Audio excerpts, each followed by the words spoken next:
Hello guys and welcome back to the channel. I am heading somewhere really exciting, and if you follow the community tab of our page and you voted on the poll to say you wanted this vlog, this one is for you. If you voted no, that you're not interested, you might still find something interesting in it, so do stay tuned. I'm heading to Chelford Farm Supplies. They're holding a live Q&A with two insane event riders, and that is ROS Canter and Emily King. And it was an opportunity that I really didn't want to miss, because I just think it's going to be so interesting to see what the girls have got to say. And I'm just so excited. This isn't something that I would normally go to, especially given that I'm on my own. And it can be a little bit daunting. And I wasn't bothered about it until I'm actually here, like 50 minutes early. So I'm just parked in the next street. But I wasn't bothered until I got here, and then I was like, I bet you everyone's going to be in big groups of like their friends, and is it going to be weird me vlogging and things like that? But I'm just going to embrace it, and I'm going to try and enjoy it. I will enjoy the evening. I don't know how much of it I will be able to vlog, because it might be like all eyes on me, and I don't want that. Not all eyes on me as like I'm someone special, all eyes on me as if like she's weird. But it's going to be so good to take you guys along, and I'm hoping I'm going to pick up some tips that, you know, you guys can take away from it. I'm going to try and film as much of like the questions and answers as possible. I might like record their answer and put the question on the screen rather than it being like just loads of talking. But yeah, I'm really excited. They're also doing goodie bags for the first 50 people, and I've seen on their Instagram, and they look amazing. Like, they look like they're jam-packed full of really good stuff.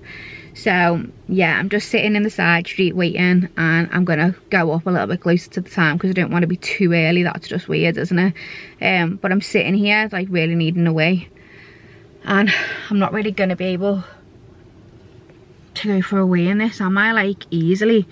So I might just have to hold it or go now and then not go until I get home. But I'm going to take you along. Hopefully it's a really fun evening, and hopefully we can all take away some tips and some tricks, and be really nice just to, you know, see how the girls are and what they've got to say. So yeah, come along for a really fun evening.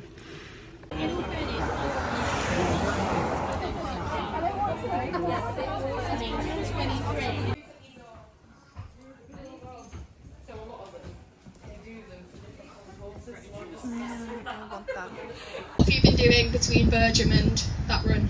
So family was meant to run at Gatcombe the other week, but then that was, yeah, unfortunately rained off, which it was so wet there. But he did his dressage there, and that was all he managed to do. So that was slightly, disrupted the Burley prep. But you've got to make a new plan when those things happen. So we're very lucky. We have amazing hills near us, so you know, I think that their fitness is so important for Burley. So yeah, lots of galloping, keeping really, you know, that as a key thing of his, you know, his plan, and yeah, just training and trying to get everything as good as possible. And then yeah, Frickley on Sunday will be his final prep run. Because that leads on to one thing we all want to ask you, because we've seen your horses live out all the time, and you also gallop on grass, whereas we see a lot of riders galloping on synthetic gallops, whereas you guys are very, I'm not going to say old school, but you do go on the grass. Pretty old school, yeah. But both of you, do you think that's a really important part of obviously getting your horses used to the terrain? We've seen Thoresby was wet this year, last weekend was very deep, badminton. Is that part of your ethos? Yes, I'm going to gallop my horses on grass and sort of fight off the synthetic gallop side. I think for me it all started, so I've always just used the grass at home. We don't actually have gallops really anywhere near us. Then when I went to my first Burley with All Star B, I did drive some gallops, but it was nearly an hour and a half away, and when you get up to the last 6 weeks coming up to an event like that's nearly, you know, every 4 or 5 days you're having to go there. And on top of going out in the lorry for training and things like that, I just felt it was a bit too much for the horse, and then the busier I got, it was too much for me to be going and doing that as well. So that's when I kind of decided that actually I was going to give it a go doing it at home on our hills, because we do have great hills, and I found the next door farmer had a really great hill and he let me use it. So that's how it all started, and now I'm just very, very relieved that that's what I did, because I think, you know, I know the hills well at home. I know, you know, what it takes to get a horse fit. If the ground's hard, we go a bit slower, and if the ground's soft, we go a bit slower, and if the ground's perfect, we go for it. So I think there's lots of different ways, and I think definitely it's been an advantage this year. So yeah, I mean, it's slightly circumstance, it's slightly what we have at home, but you know, so far it's worked for me. Longevity of our horses, so we're doing the best part. So I think I'd be pretty old school with stuff Yeah. like that and try and just be, stuff I really trust. Yeah. Ice. Yeah. You know, and like whenever they gallop at home, we hack over to a field that's about 20 minutes away, work them up the field, they have a really good puff, and then they walk back, and then we ice them. We always ice after they gallop, and that's we ice after they gallop and after they go cross country at the competition. Maybe if they've worked really hard at home for some reason, and I don't know, the ground's a bit firmer, then we would.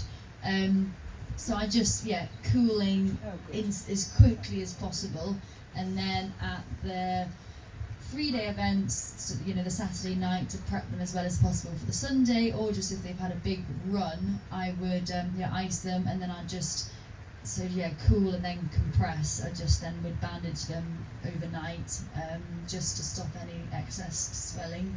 But just this sort of nothing too fancy. How about you? Did you want to know the question? So the question was, is there anything that any piece of equipment or anything that we do that we kind of truly believe in, that is kind of part of our routine? I mean, I think the biggest thing for me is turnout. If you can turn the horses out, turn the horses out. I mean, my horses have been eventing today, and they'll have had a long day on the lorry, and within 5 minutes they'll be out in the field, and we'll look at the legs tomorrow morning.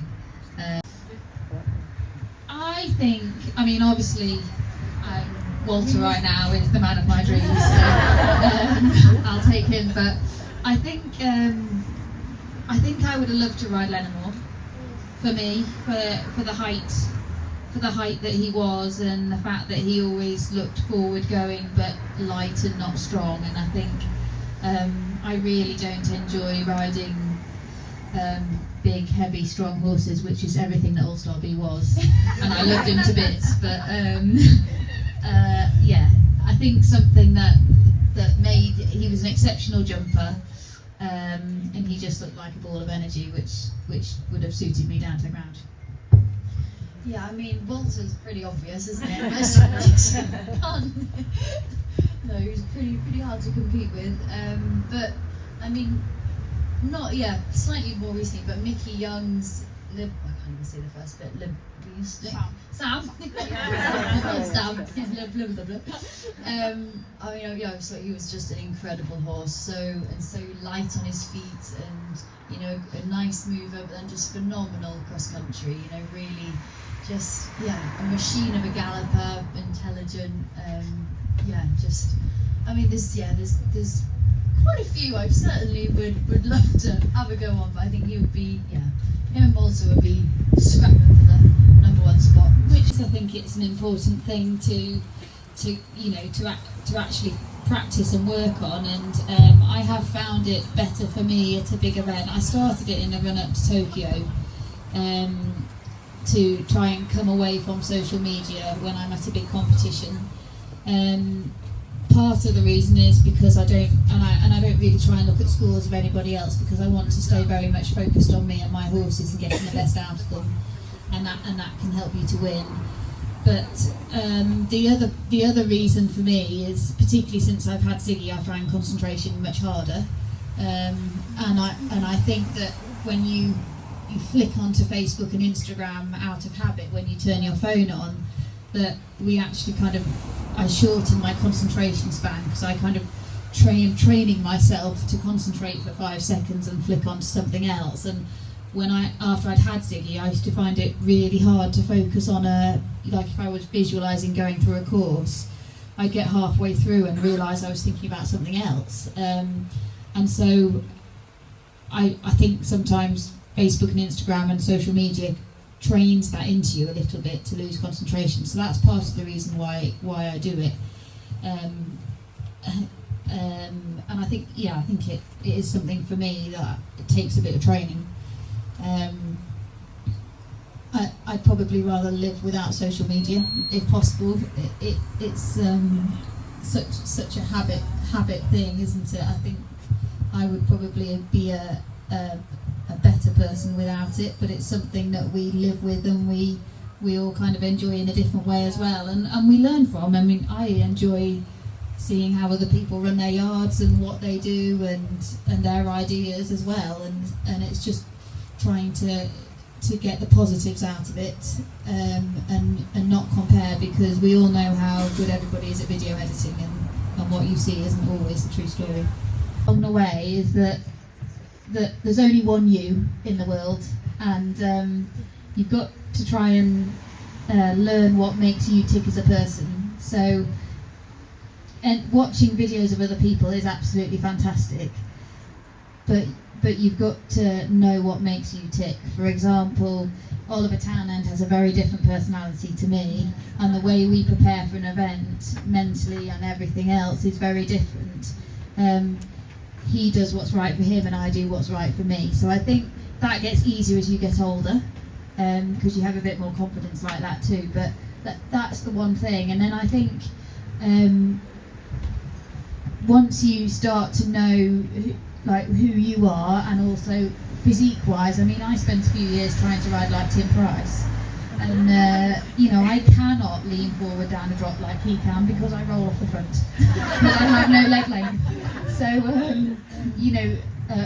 watch plenty of people ride, but also watch the people that are a little bit like you physically, because that can also help. No, yeah, so true, and that's it. And also, circumstances, just how you are set up wise. Don't, it's so easy to think everyone has a massive yard with thousands of stables and arenas and this and that, and at Mum's, where I grew up and how Mum's done it all her life, we have just a handful of stables. We've only had the main one arena for.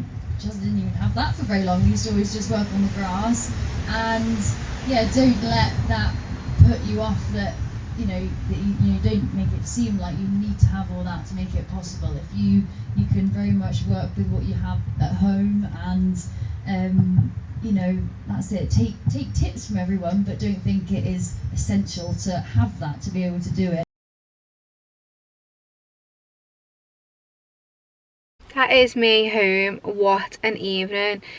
Those two women are such an inspiration, and I feel honoured that I've even been in the same room as them, never mind having a conversation with them, just stood in the shop like as if they're nobody.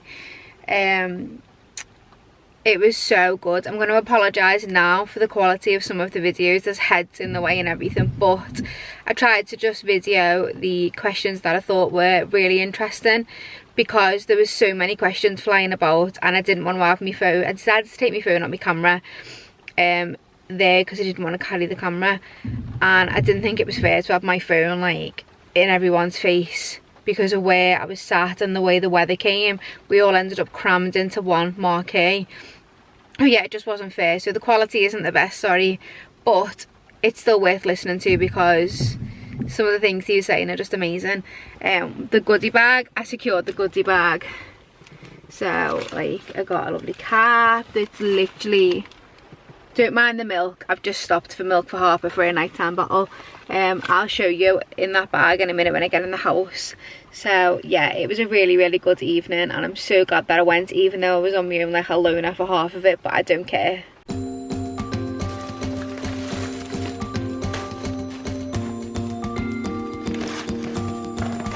I just need one night where it just feels right. The stars are aligned, we do what we like. I just need one night where it just feels right. The stars are aligned, I just need one night. I just need one night where it just feels right.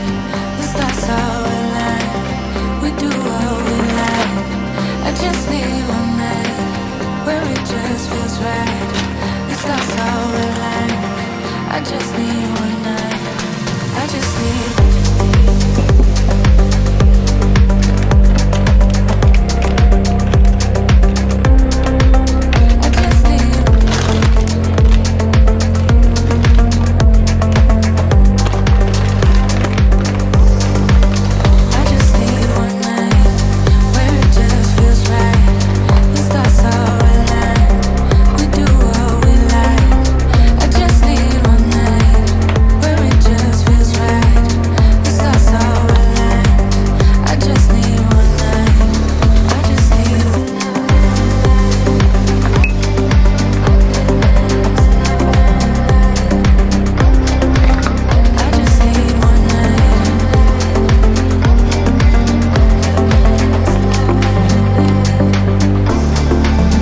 So that is all the goodies that I got. I know it's a short and sweet vlog and some of the video like quality isn't the best, but definitely some useful tips from the girls, and I had such a good evening that it was definitely worth vlogging for me. And I hope to see you all watching the next vlog. Stay tuned for a show jumping lesson. I think this will probably be out before my Ellen Lodge one day event, because I'm still waiting on my cross country round for that. So please do like, comment and subscribe, and I will see you all in the next vlog.